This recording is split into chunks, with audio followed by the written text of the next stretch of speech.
Para pencinta dunia apokaliptik Alkitabiah yang terkasih, salam jumpa lagi. Pada kesempatan ini kita akan mencermati satu tema yang cukup menarik, yakni bagaimana kaitan atau hubungan antara pengalaman mistik orang-orang Yahudi yang kemudian mereka kisahkan dalam kisah-kisah penglihatan yang bernuansa apokaliptik.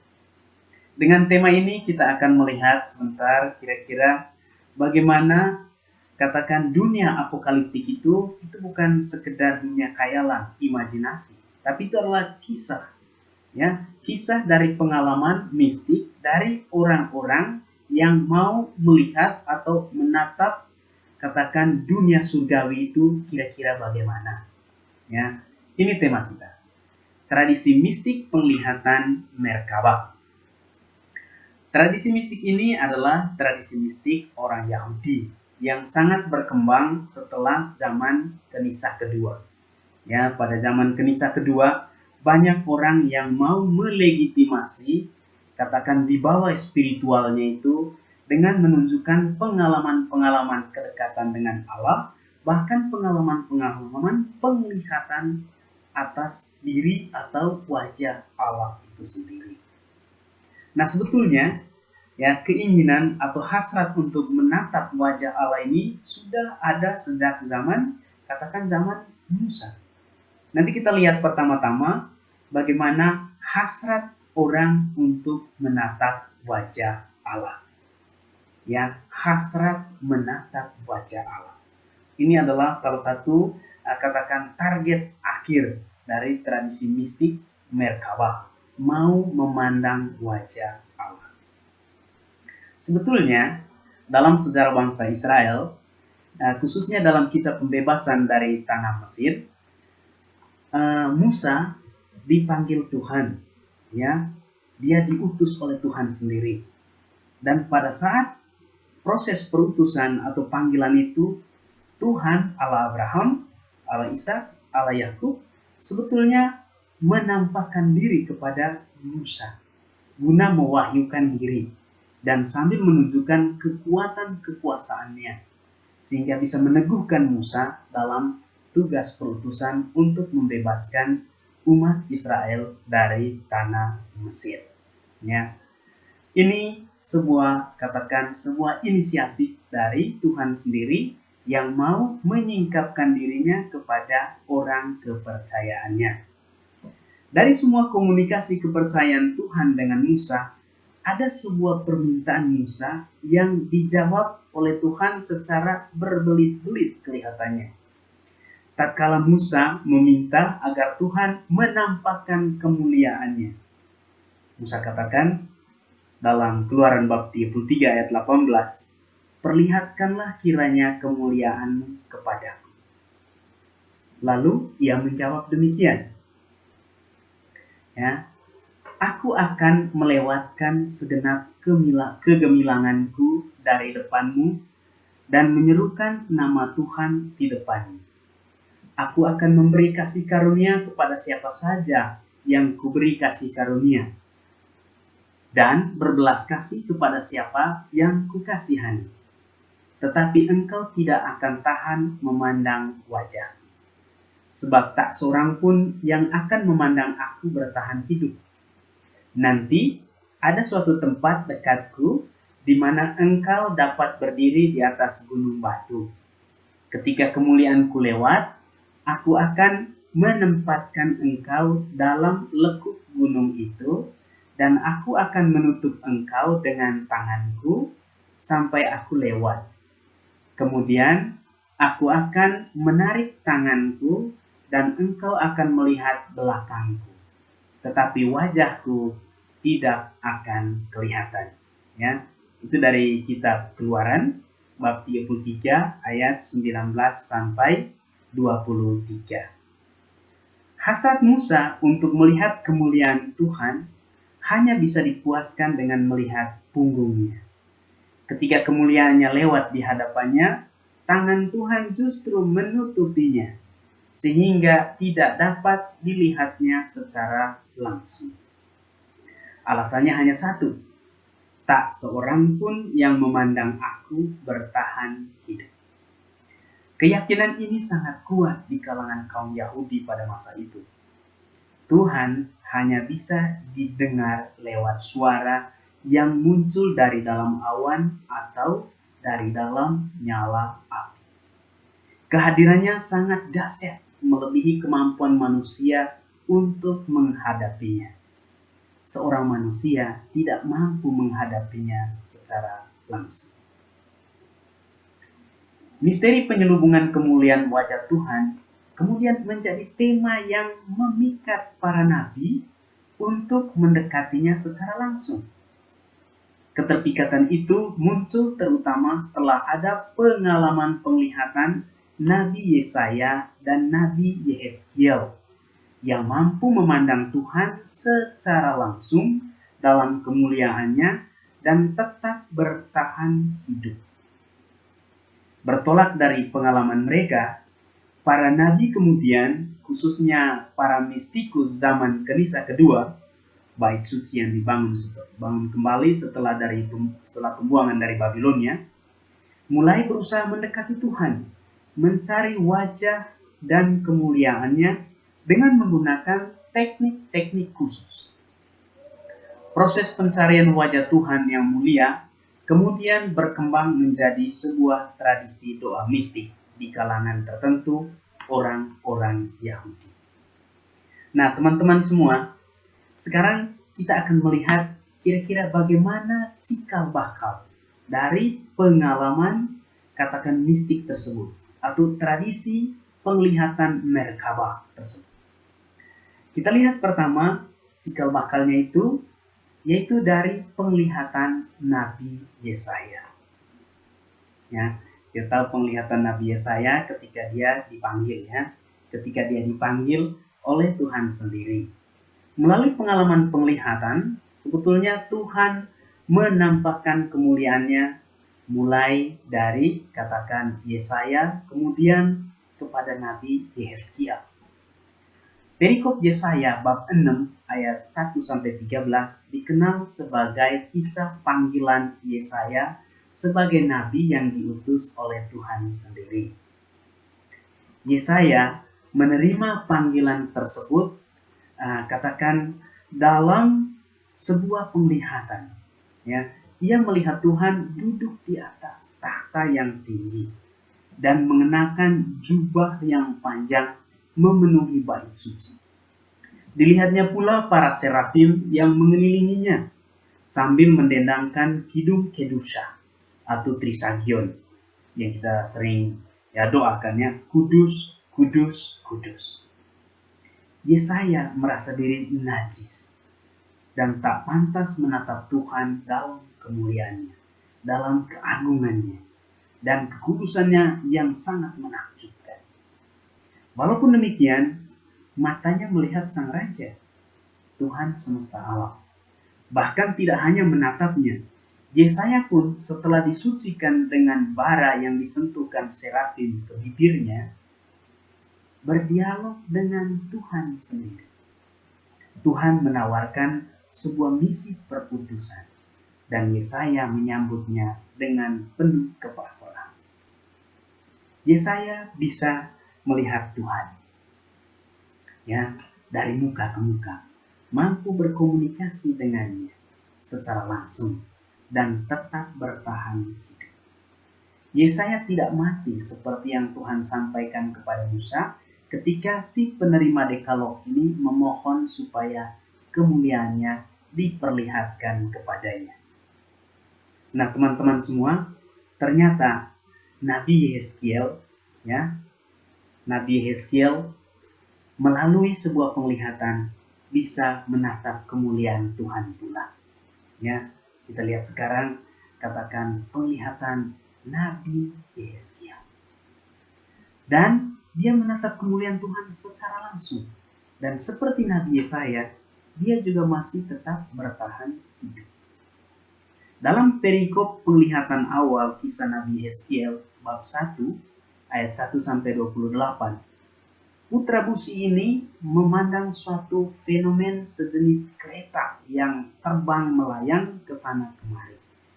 Kereta itu terbentuk dari 4 makhluk hidup yang masing-masing bermuka 4. Ada yang menyerupai muka manusia, singa, lembu, dan raja wali.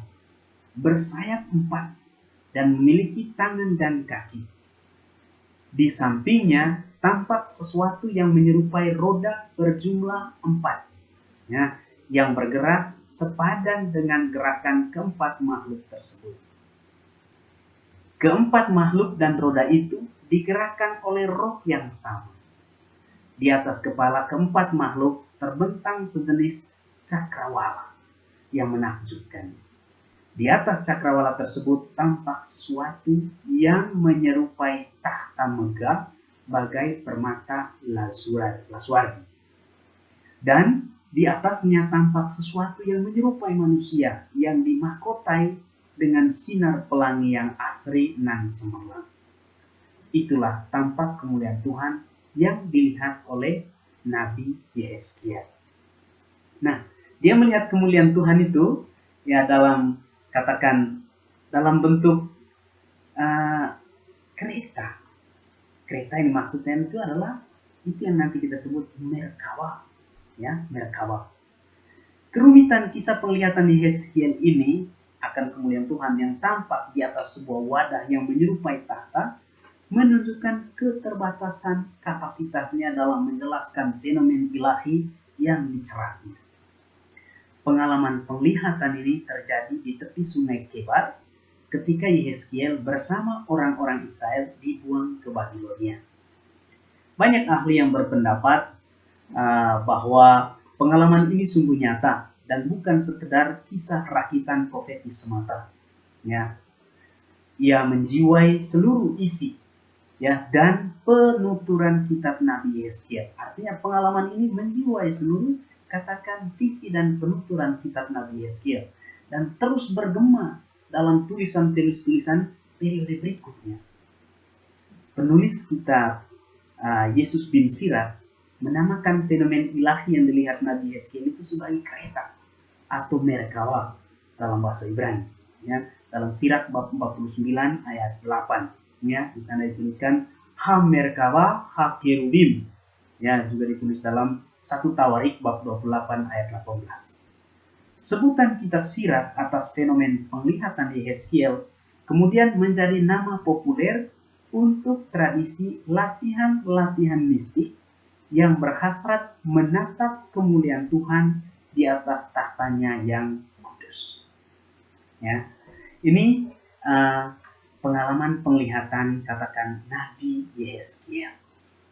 Nah, yang berikut teman-teman, kita akan melihat, katakan, kisah tradisi penglihatan Merkabah.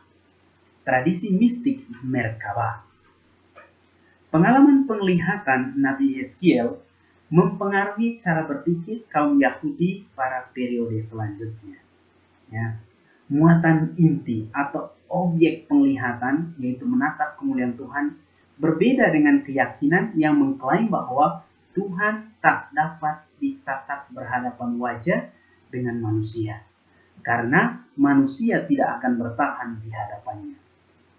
Selain itu, tempat terjadinya penglihatan Nabi Yehezkiel di Babilonia juga membongkar skema religi Israel yang berkeyakinan bahwa tanah terjanji, khususnya bait Allah menjadi, katakan, tempatnya menjadi tempat suci di Yerusalem dan tempat yang layak supaya Tuhan berdiam dan berjumpa dengan umat pilihannya.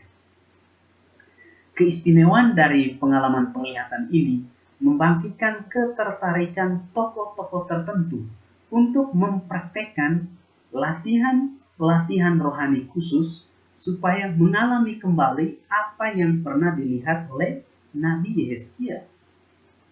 Dalam periode Kenisa kedua, ada beberapa kitab, kebanyakan apokrifnya, yang melansirkan fenomena atau jejak tradisi penglihatan Yehezkiel. Kita akan lihat beberapa secara singkat, ya, 3 teks dalam periode tersebut yang menampilkan sejumlah unsur penting yang berkaitan dengan penglihatan Merkabah Nabi Yeskiel. Kita akan lihat secuil tentang penglihatan Henokh, penglihatan Nabi Daniel, dan kidung liturgis kurban Sabat di komunitas Qumran. Pertama, penglihatan Henokh. Referensi tradisi penglihatan Merkabah dalam siklus Henokh ditemukan dalam kitab para pengawal, ya, 1 Henokh bab 14, yang umumnya tercatat sebagai teks yang ditulis sekitar akhir abad ketiga sampai awal abad kedua sebelum Masehi, menurut para ahli, ya. Lalu muncul dalam kitab perumpamaan 1 Henokh bab 61 dan 71, di mana dilukiskan gambaran takhta kemuliaan Tuhan. Kemudian ditemukan juga kisah penglihatan, kemuliaan Tuhan dalam 2 Henokh, di mana si Henokh ditinggikan di hadapan Tuhan dan menatapnya secara langsung tanpa pengantar. 2 Henokh bab 22. Dalam 1 Henokh bab 14 ayat 8-25 tercatat 2 tahap kesadaran Henokh saat memasuki pengalaman ekstasis, ya. Dia merasa terangkat ke surga di antara awan-awan, ya, dan petir dan angin, ya. Lalu dia jatuh tergeletak gemetar saat memasuki pengalaman ekstasis sepenuhnya. Tur mistik berpuncak pada saat ia memandang takhta Sang Mulia, ya, ayat 18-25. Dalam perjalanan mistik tersebut terdapat sejumlah gambaran serupa dengan pengalaman penglihatan Merkabah Yeskiel. Sang Mulia yang berdiam di puncak takhta yang tinggi, para kerubim dan lingkaran yang melingkungi takhta yang mirip dengan roda-roda Merkabah itu terlihat juga, ya, dalam kisah Henokh. Bukan hanya dalam kisah Nabi Yeskiel. Kedua, ya, kita lihat penglihatan Nabi Daniel, ya, penglihatan Nabi Daniel. Dalam khususnya Daniel bab 7 ayat 9-14 ditampilkan referensi eksplisit tradisi penglihatan Merkabah, di mana Nabi Daniel melihat seorang lanjut usia duduk di atas tahta. Dia berpakaian putih dan berambut putih seperti kapas bersih. Tahtanya memiliki roda seperti nyala api, ya. Gambaran kegemerlapan pakaian, rambut dan takhta adalah penampakan kemegahan kemuliaannya. Di sisi lain, dalam penglihatan yang sama, Daniel melihat seorang yang menyerupai anak manusia, Kebarenas, yang muncul, ya, dari antara awan-awan di langit datang mendekati si lanjut usia. Kepadanya diberikan kekuasaan, hormat, dan kerajaan yang takkan berkesudahan, dan seluruh jagat melayaninya. Karena ia datang dari antara awan-awan di langit dan tampil di hadapan si lanjut usia, dia bisa diidentifikasikan sebagai seorang figur transenden, bahkan sebagai kehadiran Tuhan sendiri, ya. Kita bisa lihat dalam teks-teks Perjanjian Lama dari Mazmur dan Yesaya bahwa yang ilahi yang datang dari awan-awan. Kemudian yang ketiga yaitu kidung kurban Sabat di Qumran, Sir Olad Has-Sabat, ya. Tradisi mistik dan penglihatan Merkabah juga muncul dalam gulungan-gulungan kitab yang ditemukan di Qumran. Selain gulungan 11 Ki Yeskiel, manuskrip yang berisi kitab Nabi Yeskiel juga ditemukan di gua-gua sekitar Laut Mati, beberapa perikop tentang Yeskiel bab 1 dan Yeskiel bab 10, ya.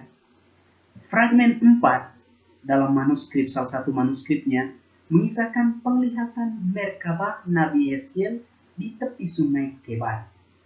Beberapa fragmen lain, kitab Henokh juga ditemukan di sana, dan katakan teks Perjanjian Lewi ditemukan di sana juga menampilkan jejak-jejak tradisi mistik Merkabah. Semua penemuan ini melansirkan ketertarikan komunitas Qumran akan tradisi mistik dan penglihatan Nabi Yehezkiel. Dalam Kidung Kurban Sabat, khususnya ya dalam salah satu manuskripnya, manuskrip 4I 405, terbaca pujian ibadah mistik komunitas Qumran yang menggambarkan kereta tahta kemuliaan Tuhan, kereta tahta Merkawah, ya, seperti dalam penglihatan Nabi Hezkiel. Anggota komunitas yang beribadah merasakan persekutuan langsung dengan pujian para penghuni surga di hadapan kemuliaan Tuhan, ya, di hadapan kemuliaan Tuhan. Dan pengalaman penglihatan Nabi Hezkiel bab 1 itu merupakan titik acuan dari tradisi mistik penglihatan yang kemudian diwariskan dalam berbagai bentuk, baik dalam tradisi Yahudi maupun dalam tradisi Kristiani. Ya, kita telah membuktikan jejak tradisi tersebut, ya, dalam tulisan-tulisan spiritual para periode Kenisah kedua, tulisan-tulisan Yahudi maksudnya, baik dalam teks kanonik, kita lihat kitab Nabi Daniel, maupun teks-teks lain, misalnya buku Henok, dan dari gulungan kitab di Qumran. Aliran rabbinik Yahudi pada abad pertama Masehi melarang dengan tegas pembacaan kisah Yehezkiel bab 1 dan bab 10 bagi mereka yang berumur di bawah 30 tahun. Namun, larangan ini tidak menghambat mereka yang berminat untuk mencari wajah Tuhan, tetapi justru membangkitkan rasa ingin tahu dan hasrat coba-coba sekelompok orang untuk menggunakan teknik-teknik tertentu guna mengalami kembali apa yang pernah dialami oleh Nabi Hezkiel waktu itu. Ya, sebagai contoh, misalnya Rabbi Yohanan ben Zakkai memiliki sejumlah pengikut yang mempraktekkan latihan-latihan mistik yang disebut Maase Merkabah. Mereka yakin bahwa dengan membaca dan merenungkan kisah penglihatan Yehezkiel sambil mempraktekkan latihan-latihan spiritual, seseorang bisa menatap kemuliaan Tuhan dan bisa mengalami kembali pengalaman mistik yang dialami oleh Nabi Yehezkiel pada waktu itu.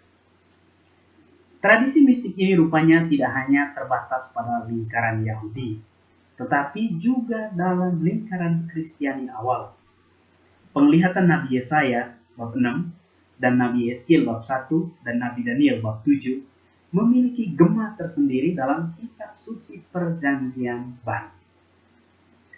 Tuhan yang duduk di atas tahta kemuliaan dan seorang yang disebut anak manusia tampil berulang kali dalam tulisan-tulisan suci Kristiani awal.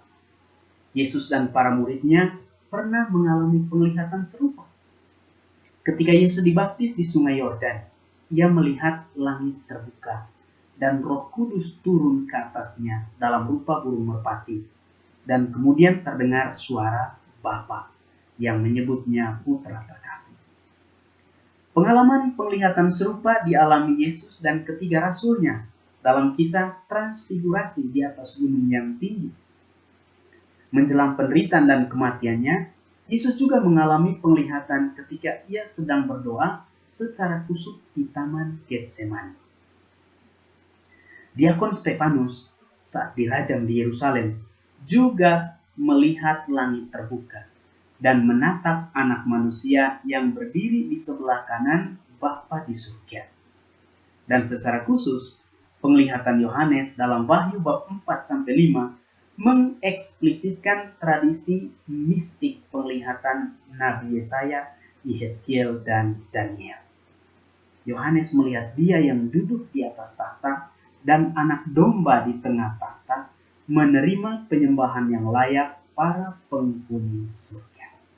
Nah, itu sekedar kita melihat bagaimana katakan perkembangan atau evolusi tradisi mistik Merkabah dari kaum Yahudi kemudian berkembang terus bahkan sampai kekristenan awal, pengalaman Yesus dan pengalaman para muridnya, bagaimana mereka memiliki pengalaman penglihatan. Nah, teman-teman semua, Tradisi mistik penglihatan ini memiliki satu hasrat utama, yakni memandang kemuliaan Allah. Tradisi mistik dan penglihatan yang dimulai pada zaman para nabi Perjanjian Lama memiliki tujuan untuk melihat Tuhan dalam kemuliaan dan memperoleh pewahyuan diri serta kehendak Tuhan itu sendiri. Dalam tradisi tersebut, diyakini bahwa manusia yang sementara mengembara di dunia ini bisa melihat Tuhan dalam tahap kesadaran tertentu yang orang sebut altered state of consciousness, bisa melihat dan bahkan bisa berkomunikasi dengan Tuhan secara langsung. Kedua ayat pertama Mazmur 63 misalnya mengungkapkan secara gamblang hasrat seorang pemazmur, pendoa yang mau bertemu dengan Tuhan. Mazmurnya, ya Allah, Engkaulah Allahku, aku mencari Engkau. Jiwaku haus akan Engkau, tubuhku rindu akan Engkau, seperti tanah kering dan tandus tiada berair. Demikianlah aku memandang Engkau di tempat kudus, sambil melihat kekuatan dan kemuliaan-Mu. Mazmur bab 63 ayat 1-2. Manusia memiliki hasrat untuk bertemu dengan Allah sendiri dalam kemuliaan dan di tempatnya yang kudus. Doa seperti ini memiliki intensi mistik yang melampaui semua wujud permohonan lain yang bernuansa katakan sementara, seperti permohonan kesehatan, ketenangan, kesuksesan, kekayaan, dan sebagainya. Intensinya itu untuk melihat wajah Allah. Sebagaimana ditawarkannya oleh sejumlah ahli yang meneliti tradisi mistik ini, pembacaan dan permenungan, katakan meditasi dan kontemplasi atas teks kitab suci bisa memfasilitasi pengalaman mistik dalam berdoa. Sebuah latihan meditasi dan kontemplasi yang mendalam bisa mengantar seorang untuk masuk dalam tingkat kesadaran spiritual yang tinggi. Beda dari kesadaran normal, di mana ada kemungkinan untuk berkomunikasi dengan dunia transenden. Pengalaman ekstase merupakan puncak pengalaman spiritual. Pengalaman itu bisa dialami berkat inisiatif Allah sendiri yang memanggil seseorang, dan jika dikehendaki Allah juga bisa dialami oleh mereka yang telah mempersiapkan diri dengan teknik-teknik mistik spiritual. Intensitas kesadaran spiritual merupakan suatu kesediaan psikologis yang mengantar seseorang masuk dalam tingkat kesadaran yang lebih tinggi. Latihan-latihan sederhana seperti menarik nafas, kemudian menarik diri dari kebisingan dunia, merenungkan sabda, dan merenungkan pribadi Tuhan bisa mengantar seseorang pada sebuah kesadaran spiritual ekstatik. Menurut penelitian Johannes Lindblom, untuk bisa memiliki pengetahuan akan Allah dan membuat kenabian, para nabi profesional Perjanjian Lama di bawah tuntunan seorang guru menjalankan latihan-latihan ekstase guna meraih tingkat kesadaran spiritual yang transenden. Persiapan-persiapan awal yang biasa dilakukan bisa berupa doa, puasa, atau sekedar hening di dalam tempat ibadah, di dalam rumah ibadah, dan menyatukan diri dengan katakan Roh Kudus itu sendiri. Nah, teman-teman semua, menyadari segala keterbatasan manusiawi, barangkali seorang mengejek dengan ungkapan bagaikan si cebol merindukan bulan. Bagi siapapun yang berkehendak atau yang berhasrat merindukan, katakan seperti kerinduan mistik tadi. Bagi Allah tidak ada yang mustahil. Tradisi mistik penglihatan Merkabah sudah membuktikan bahwa sejumlah nabi telah memiliki pengalaman perjumpaan mistik dengan Allah sendiri. Sejumlah tokoh Perjanjian Baru pun sudah mengalami penglihatan dan sudah mengalami penglihatan perjumpaan dengan Tuhan yang mulia.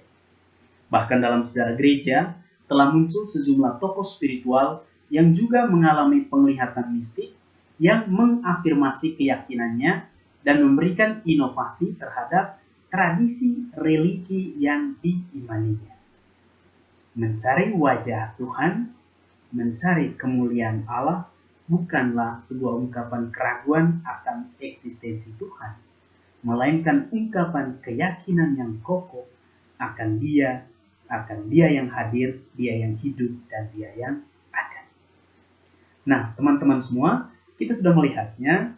Kira-kira makna penglihatan, kemudian dalam perspektif dunia mistik, ternyata ada sesuatu yang cukup vital dan eksistensial yang ada di belakang itu, bukan sekedar imajinasi.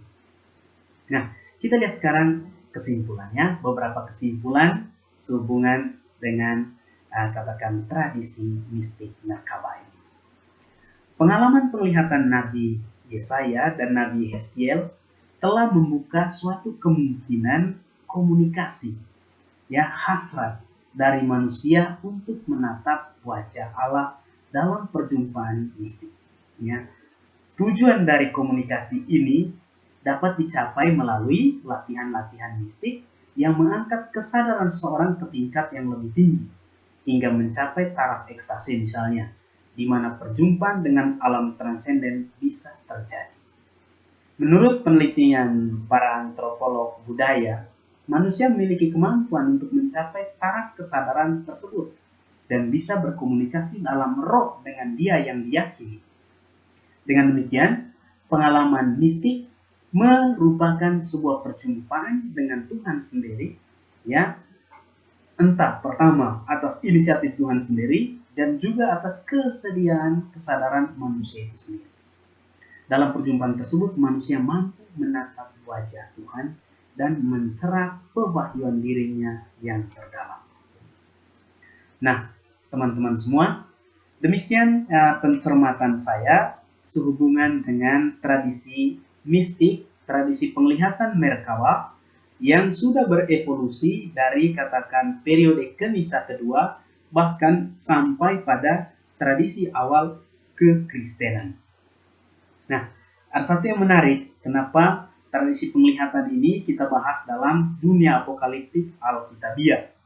Karena dalam dunia apokaliptik Alkitabiah sangat banyak dikisahkan tentang penglihatan-penglihatan. Dan bahkan kita melihat bahwa penglihatan-penglihatan itu lebih bernuansa imajinatif dan bukan suatu yang real. Tetapi dengan melihat tradisi mistik Merkabah, kita bisa mencerap satu hal. Bisa jadi ada sebuah pengalaman genuine, pengalaman nyata di belakang semua kisah penglihatan apokaliptik. Mungkin pengalaman itu tidak sama persis seperti yang dikisahkan, tapi paling kurang ada satu pengalaman mistik yang mendalam yang membuat orang bisa begitu berani melukiskan atau memisahkan pengalaman itu dengan kata-kata, ungkapan, atau gaya sastra yang begitu ekstrim, seperti gaya sastra apokaliptik. Nah, teman-teman semua, saya memberi keyakinan kepada kalian bahwa ada beberapa pengalaman penglihatan, baik dalam kitab Nabi Daniel dan maupun secara khusus dalam kitab Wahyu, yang merupakan pengalaman genuine dari si pelihat. Dan pengalaman itu diterima atau diperolehnya dalam kondisi-kondisi mistik. Dan ini adalah ujung-ujung dari pengalaman mistik yang dinarasikan, dikisahkan dalam sastra apokaliptik. Nah, teman-teman semua, demikian penjelasan saya bagaimana kaitan antara penglihatan dalam pengalaman mistik Merkabah, kemudian bagaimana orang kisahkan sesuai dengan katakan kondisi, katakan situasi sosio-budaya dengan jenis literer yang dipilihnya untuk bisa dikisahkan secara hidup kepada para pendengar atau para pembacanya. Terima kasih banyak.